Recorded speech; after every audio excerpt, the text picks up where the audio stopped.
Quando eu tenho histórias difíceis para contar, né, situações que me trouxeram angústia ou sofrimento, a gente tem uma tendência a querer tirar isso da história, né? Como que apagar, passar uma borracha, mas a verdade é que isso não é possível. Quem eu sou hoje, no presente, carrega todas essas vivências. Então, quando eu posso, na medida que eu vou abrindo espaço e dou conta de olhar para isso e ir integrando esses acontecimentos, é como se eu ganhasse então forças para desenvolver esse impulso de transformação a respeito do futuro. Porque quando eu tento apagar esses fatos, é como se eu apagasse também uma parte importante de mim. Porque em todos os acontecimentos há aprendizados. Uma criança do 0 aos 7 anos, ela está totalmente imersa na experiência. Ela não tem um eu presente que possa colocar limite nas coisas. Então, tudo aquilo que ela vivencia imprime nela sensações, percepções que influenciam a sua atitude, mesmo que a memória do ponto de vista cognitivo não esteja presente. Eu posso não me lembrar com clareza dos acontecimentos, mas eles estão em quem eu sou hoje. Então é como se muito das nossas atitudes, nossos comportamentos se revelam nessa primeira infância. E quando eu posso observar isso, eu vou tomando consciência também sobre mim mesma nesse caminho de autoconhecimento. Aí vamos pensar que do 0 aos 7 anos você convive com uma família, e isso aconteceu também comigo, em que, no meu caso, a minha mãe trabalhava e cuidava dos filhos, né? Nós somos 3 filhos, e da casa, né? E meu pai, ele tinha sofrido um acidente logo depois que eu nasci, mas ele não assumia as atividades da casa, assim, ele já era aposentado em função de um acidente que ele sofreu. E a imagem que ele tinha é que, bom, ele não podia voltar a trabalhar porque ele tinha um grau de invalidez que para a época justificava uma aposentadoria. Então, quando eu, como criança, observo essa dinâmica familiar, eu vou desenvolvendo a crença de que a mulher tem que trabalhar, tem que cuidar dos filhos, tem que dar conta da casa, e está tudo bem se o homem não participar. E aí eu me vejo na idade adulta agindo também como a minha mãe, assumindo as responsabilidades. Mesmo que o meu parceiro pudesse me ajudar, eu achava que eu tinha que dar conta. Que ser uma boa mãe, ser uma boa parceira, né? E aí, passando por esses processos de autoconhecimento e de olhar para a minha própria história, eu vejo que, nossa, eu estou repetindo um padrão. Não precisa ser assim. Mas quando eu não olho para essas questões, eu vou agindo de maneira inconsciente, né? Uma outra história também da minha infância que marcou também minha atitude diante da vida foi mais ou menos por volta dos 7, 8 anos. Meus pais tiveram uma briga muito feia. Eu tive um pai alcoolista e ele saiu de casa. E eu era a mais velha, então a minha irmã devia ter 3 anos e pouco, ou 4 anos, o meu irmão 1 ano e meio mais novo do que eu. E depois de um tempo, meu pai tentou voltar para casa. E ele realmente voltou, mas minha mãe, como éramos só nós, ela conversava comigo como se eu fosse uma pessoa já mais velha, aí, mesmo sendo uma criança. E aí ela me perguntou o que eu achava, se ela deveria deixar meu pai voltar para casa. E nesse processo, né, de autoconhecimento, de olhar para a minha história, esse evento ele aparece muitas vezes. E um evento que eu tentei talvez esquecer, que era desconfortável para mim. mas que podendo olhar para ele a partir de diferentes perspectivas, eu fui reconhecendo também muito de quem é a Fabiana adulta, em função desse acontecimento. Então, de achar que sempre tem que assumir a responsabilidade, que não tem alternativa, que não vai ter outra pessoa para fazer, que não posso contar com ninguém, que pedir ajuda é complicado, né? Mas se eu não olho para isso, eu continuo repetindo um padrão e tenho pouca chance de transformação, porque não tenho consciência. Então, a retrospectiva biográfica é uma oportunidade de ampliação da nossa consciência sobre nós mesmos, sobre nossas histórias. Essa possibilidade de integrar mesmo aquilo que foi dolorido, que foi difícil. E a partir daí é como se então, se eu integro essas partes de mim que eu tentei esconder ou deixar embaixo do tapete, eu saio daí mais forte, mais presente, mais inteira, né? E com mais recurso para lidar com os desafios da vida. Um outro ponto também importante a gente pensar é que todos esses acontecimentos, por mais dolorosos e difíceis que eles possam ser, eles vão nos oferecendo ferramentas para lidar com o mundo. Então, sempre resultado de uma crise, a gente leva para o futuro mais possibilidades. Então, nesse exemplo que eu te trouxe, se a Fabiana de 7 ou 8 anos não tivesse vivenciado essa situação difícil, talvez ela não tivesse desenvolvido esse protagonismo diante da vida, né? Então, também a retrospectiva biográfica é um convite de um olhar para a nossa própria história a partir de uma atitude, acho que talvez a palavra que me vem agora é honra, sabe? Olhar para tudo como é, com esse sentimento de honra, de gratidão, reconhecendo a grandiosidade das nossas experiências, né?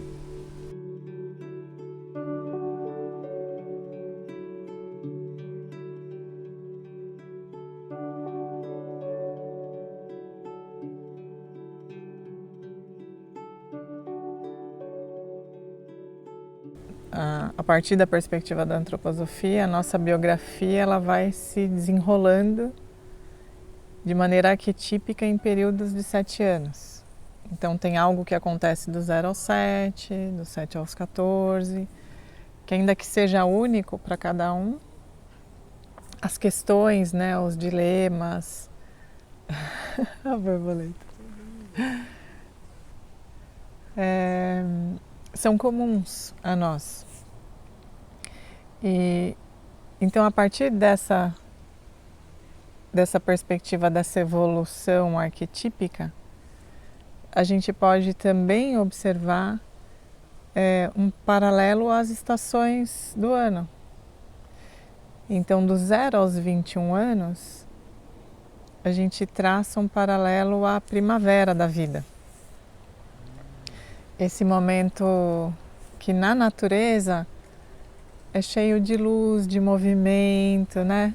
Então você olha para os jardins, as borboletas, os pássaros, né? Tá tudo acontecendo ali na primavera. E o mesmo na nossa história. Do 0 aos 21 anos, nossa, é muita coisa, né, que acontece nesse período. Então, se a gente pensar que a criança ela nasce ali com 3 quilos e pouquinho, talvez, entre 2 e um pouco mais de 3 quilos, e alguns centímetros, com 21 anos, a gente pode reconhecer essa individualidade, né? Então, essa fase a gente traça um paralelo à primavera na natureza. Essa explosão de cores, de perfumes, né, de aromas, de possibilidades, né? Depois dos 21 aos 42 anos, a gente traça um paralelo ao verão da vida. E na nossa história, na nossa biografia, é a fase em que a gente está lutando. Se enquanto na primavera a gente está experienciando e aprendendo do mundo, né, do que está ao nosso redor, dos 21 aos 42 a gente está num processo de busca do nosso lugar, de conquistar um espaço que a gente possa chamar de nosso. Né? Se a gente fosse pensar em uma trilha, numa montanha, né? Eu estou ali subindo aquele caminho, buscando chegar em algum lugar para colocar essa minha bandeirinha e conseguir, de fato, pronunciar esse eu sou, né? No mundo. Então a gente pode dizer que aos 21 é como se a gente estivesse com a nossa mochilinha cheia de recursos que a gente foi herdando dos nossos antepassados, da comunidade em que a gente cresceu e se desenvolveu, para a partir daí fazer as nossas escolhas com esses recursos que a gente tem na mochila e colocar eles no mundo, né, a serviço nesse processo de busca. Que seria nessa fase? Nessa fase, nesse verão. Então no verão tudo é mais intenso, né? Em lugares que a chuva é muita chuva, a chuva é forte, né? O sol queima. Então, também em nós é essa fase de luta, de se colocar no mundo mesmo. E muita coisa acontece, né? Desses 21 aos 42 anos. Então, muitas pessoas estabelecem relacionamentos, né? De mais longo prazo, alguns têm filhos, saem da casa dos pais e vão construir a própria vida. Alguns mais distantes, outros mais próximos, né? Da família de origem. Então, nesse movimento de busca, de se colocar. Esse é o verão. A partir dos 42, a gente passa para o outono da vida. E talvez na nossa... por vivermos no Brasil, né? É claro que o local em que a gente nasce, em que a gente vive esses primeiros anos também são fatores determinantes da nossa constituição, né? E aqui a gente tem algumas características relacionadas à natureza que inclusive dificultam a nossa percepção clara da estação, né? Do outono, por exemplo. Em algumas outras regiões a gente percebe o outono bem marcado, não é assim? As folhas elas vão ficando alaranjadas, avermelhadas, né? Os frutos, eles estão prontos ali para serem colhidos. Então, quando a gente pensa nessa metáfora da estação com relação à nossa vida, então até os 42 a gente lutou, se colocou e dependendo das condições a gente encontrou um lugar. Aos 42 a gente começa a se questionar, tá? Era esse mesmo lugar? Qual passa a ser o meu legado daqui para frente? Isso que eu estou fazendo está fazendo sentido? Porque eu já lutei a batalha. Se a gente pensa no guerreiro, ele está ali a serviço daquele tema, daquela questão, mas ele nem pode se questionar muito, né? Ele está ali na luta. Assim nós, dos 21 aos 42. A partir dos 42, a gente começa a se questionar sobre o que é essencial, o que é acessório, o que a gente quer fazer nesses próximos anos. Então, se a gente pensa nessa subida a uma montanha, a gente pode pensar que aos 42 é como se a gente chegasse então no cume e pudesse apreciar a paisagem a partir de um outro ponto de vista.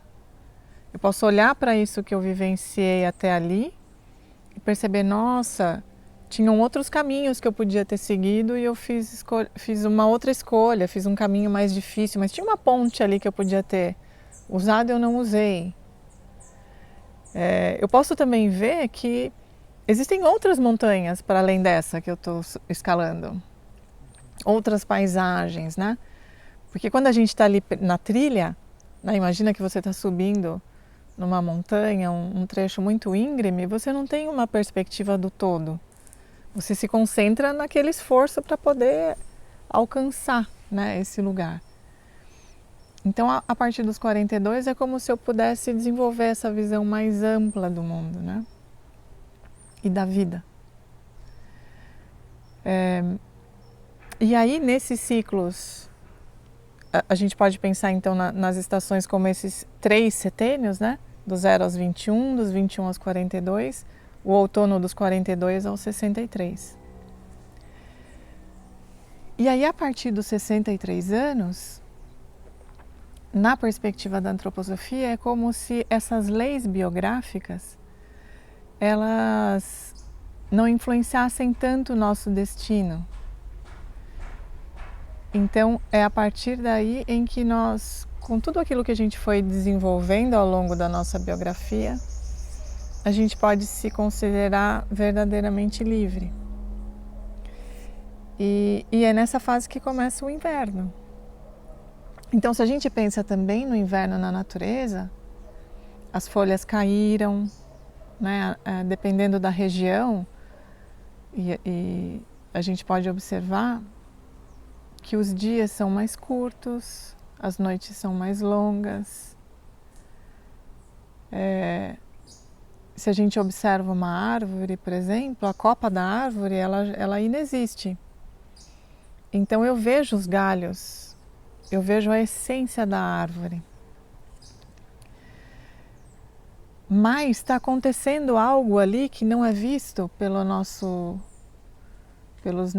olhos, pelos nossos órgãos do sentido, que é a Terra se preparando para a primavera que vai chegar.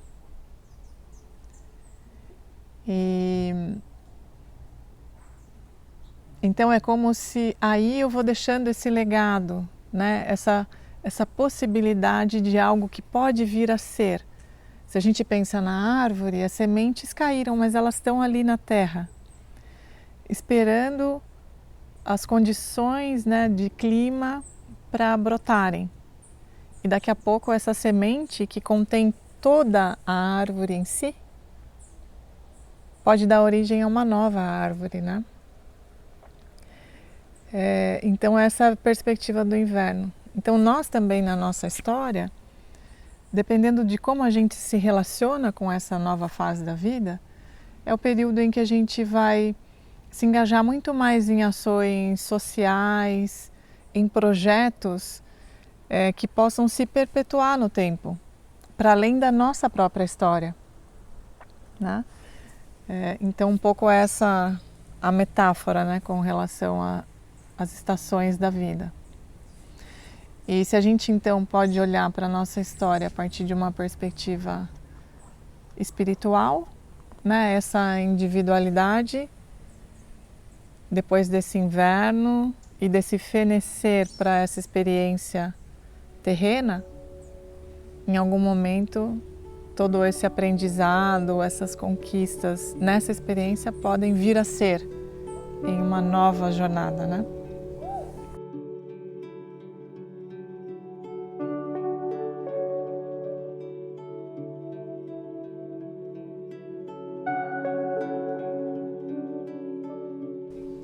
No retiro, a gente intercala momentos de conteúdo sobre as leis biográficas e as estações da vida, reflexões individuais, partilhas em grupo e atividade artística.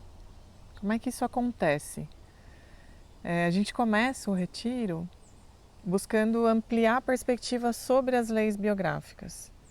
Então, como é essa curva de desenvolvimento biológico, a curva de desenvolvimento espiritual ou desenvolvimento da consciência e o desenvolvimento desse nosso corpo das emoções, desenvolvimento anímico. A partir daí, a pessoa participante, ela começa então a ampliar sua perspectiva sobre essa evolução. Num segundo momento, a gente olha para cada estação da vida. Então, o que acontece na primavera? Depois dessa pessoa participante entender o que acontece na primavera, ela recebe algumas perguntas norteadoras para a sua própria reflexão. E aí ela vai refletir sobre a sua própria história, individualmente. Depois disso, a gente usa uma atividade artística em aquarela para a expressão dessas memórias na arte. Então, é como uma possibilidade da gente acessar esse corpo das emoções, dos sentimentos, através de uma atividade artística. E depois disso a gente faz a partilha em pequenos grupos. Cada pequeno grupo tem sempre uma coordenação, então eu não vou estar sozinha nesse retiro, dependendo do número de pessoas participantes, para que essas pessoas, com a coordenação de uma pessoa aconselhadora biográfica, possam partilhar os fatos marcantes daquela estação ou daquele terço da vida. Então vamos imaginar que no grupo a gente tenha pessoas de 28 anos, pessoas de 42 anos, pessoas de 63 anos. Nesse primeiro momento, cada um partilha o primeiro terço da sua vida. Depois a gente tem os momentos de meditação, né, de descanso, e a gente volta para a próxima estação. E assim a gente vai até o inverno da vida.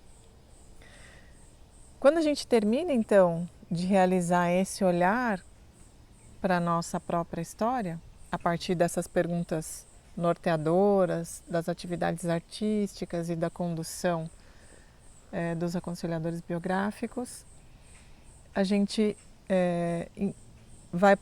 caminha, né, para a conclusão do retiro com uma perspectiva da trimembração do organismo social e como eu, enquanto indivíduo, posso contribuir com a comunidade em que eu atuo, nessa direção ao meu propósito de vida, à minha tarefa, à minha missão.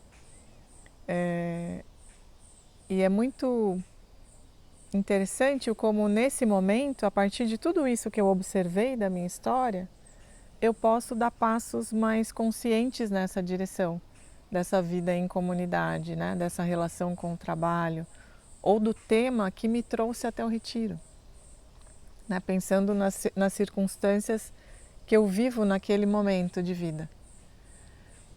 E cada um, então, a gente faz esse trabalho em grupo, mas cada um vivenciando a sua história individual, né?